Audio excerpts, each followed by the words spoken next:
শিক্ষা ব্যবস্থা শিক্ষা এটা আপনার একদম শেষ, ওটার মধ্যে কিছু অবশিষ্ট আছে আমার কাছে মনে হয় না। আপনি প্রাইমারি স্কুল থেকে শুরু করেন একেবারে ইউনিভার্সিটি, সব জায়গায় দেখবেন যে এত নিচে চলে গেছে তার মান, এটা ঠিক বলে বোঝানো যাবে না। ক্যাডেট কলেজের ছাত্র Sayed Abdullah, cadet college privileged শিক্ষা প্রতিষ্ঠানের একটা। এই দেশে খুব কম সংখ্যক ছাত্রই সেখানে যাওয়ার সুযোগ পায় এবং এটা সরকার অনেক অর্থ ব্যয় করে, most privileged. What about the primary school?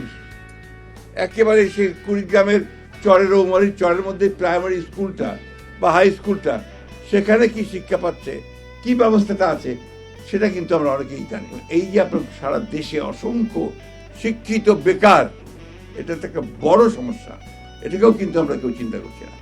আজকে এই সরকার সংস্কারের কমিশন অনেকগুলো গঠন করেছে, কিন্তু শিক্ষা সংস্কারের কোনো কমিশন হয়নি, যেটা সবচেয়ে আগে প্রয়োজন ছিল, যেটা আমি মনে করি যেটা সবচেয়ে আগে দরকার ছিল। গোটা প্রবলেমগুলোর মূলে ওই জায়গাটাই।